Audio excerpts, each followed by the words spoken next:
9:45 അടുപ്പ് വെട്ട് ചടങ്ങ്. അതിനുവേണ്ടിയാണ് കാത്തിരിപ്പ് മുഴുവനും. അപ്പോഴത്തേക്ക്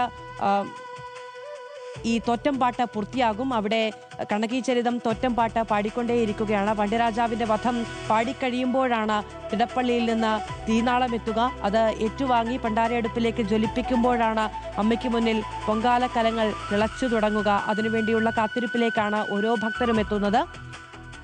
നമുക്ക് സുനിഷ അയ്യല്ലൂരിലേക്ക് പോകാം. സുനിഷ അവിടെ പണ്ടാരയടുപ്പിന് സമീപത്ത് നിന്ന് നമ്മളോടൊപ്പം ചേരും. സുനിഷ, ഓരോ നിമിഷവും കാത്തു നിൽക്കുകയാണ്. ഈ കാത്തുനിൽപ്പ് പ്രാർത്ഥനാ നിർഭരമാണ്.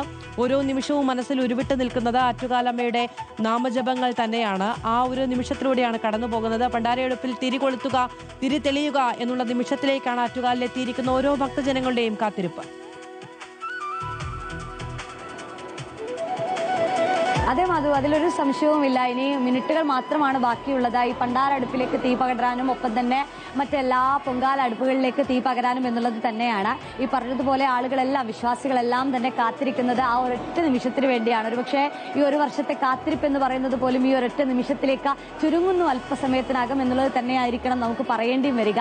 ഏതായാലും ഇവിടെ അടുപ്പ് കൂട്ടുന്നതടക്കം, അടുപ്പ് വെട്ടുന്നതടക്കമുള്ള ചടങ്ങുകളിലേക്ക് കടന്നിട്ടില്ല. അല്പസമയം കഴിയും. 9 മണിയോടുകൂടി ശുദ്ധപുണ്യാഹത്തോടെ തുടക്കം കുറിക്കുമെന്നുള്ളതാണ്. ഇപ്പോൾ നിലവിൽ നമുക്ക് കാണാൻ കഴിയുന്നത് മുന്നിലുള്ള ഈ തോറ്റംപാട്ടിനായുള്ള പച്ചപ്പന്തലാണ്. ഇതിനകത്താണ് മധു ആശാനാണ് കഴിഞ്ഞ ഏറെ വർഷക്കാലമായി ഈ തോറ്റംപാട്ട് പാടുന്നത്. കണ്ണകി ചരിതത്തിലെ ഓരോ കഥകളും ഓരോ ഭാഗങ്ങളും ഇങ്ങനെ ഈ കഴിഞ്ഞ 8 ദിവസവും പാടി ഇന്നിതാ 9ാമത്തെ ദിവസമാണ്. നാളെയോടുകൂടി ഈ ഉത്സവം അവസാനിക്കുകയും ചെയ്യും. ഇന്ന് 9ാമത്തെ ദിവസം പണ്ഡ്യരാജാവിന്റെ വധമാണ് പറയുന്നത്. ഇത് പാടിക്കഴിയുമ്പോഴാണ് ഈ പണ്ടാര അടുപ്പിൽ തീ പകരുന്നതും ഒപ്പം തന്നെ പൊങ്കാല അടുപ്പുകളിലേക്ക് തീ പകരുകയും ചെയ്യുന്നത് എന്നുള്ളതാണ്. ഒരു ചടങ്ങ് പറയുകയാണെങ്കിൽ കൃത്യം 9:15 കൂടിയാണ് മധു ഈ പുണ്യാഹത്തോടുകൂടി, ശുദ്ധ പുണ്യാഹത്തോടെ ചടങ്ങുകൾ ആരംഭിക്കുന്നത്.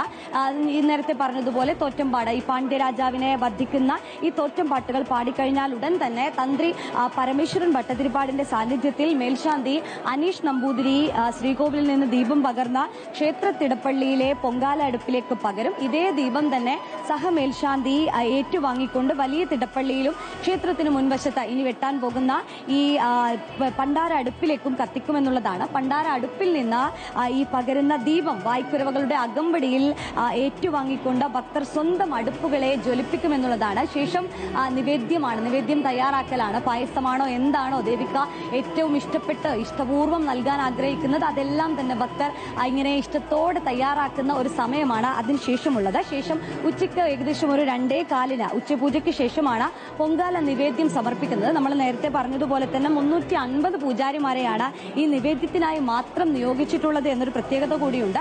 നേരത്തെ മുതൽ തന്നെ ഇപ്പോഴും ഈ ക്ഷേത്രം ട്രസ്റ്റ് പറഞ്ഞുകൊണ്ടിരിക്കുന്ന ഒരു കാര്യമുണ്ട്.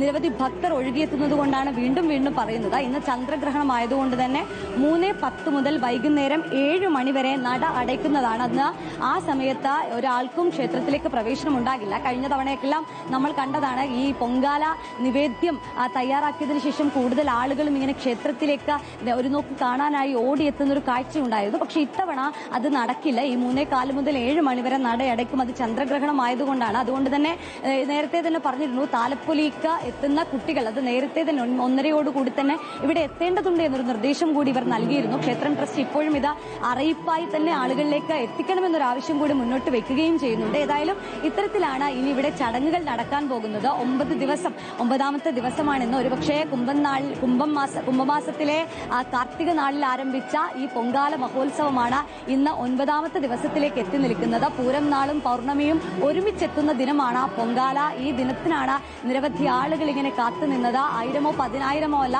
ലക്ഷക്കണക്കിന് പേരാണ് ഇവിടേക്ക് പൊങ്കാല അർപ്പിക്കാനായി എത്തുന്നത് എന്നുള്ളതാണ്. നേരത്തെ മാധു പറഞ്ഞതുപോലെയാണ് ആറ്റുകാൽ ക്ഷേത്രമുറ്റമാകും ഇവിടെയുള്ള ഓരോ വീടുകളും എന്നുള്ളത് തന്നെയാണ്. ഒപ്പം തന്നെ ഇവിടെയുള്ള എല്ലാ വീടുകളും ഇങ്ങനെ ഭക്തർക്കായി പൊങ്കാല അർപ്പിക്കാൻ ആഗ്രഹിക്കുന്നവർക്കായി തുറന്നു നൽകുകയും ചെയ്യും. നല്ല ചൂടാണ്, വെള്ളം വേണമെങ്കിൽ പോലും ഓരോയിടത്തും അതിനുള്ള ക്രമീകരണങ്ങളെല്ലാം തന്നെ ഒരുക്കുകയും ചെയ്തിട്ടുണ്ട്. ഏതായാലും നിലവിൽ ഇപ്പോൾ പണ്ടാര അടുപ്പ് കൂട്ടാനുള്ള തയ്യാറെടുപ്പുകൾ ആരംഭിച്ചിട്ടുണ്ട്. സമീപത്തു നിന്നുള്ള വിവരങ്ങൾ നൽകിയത്.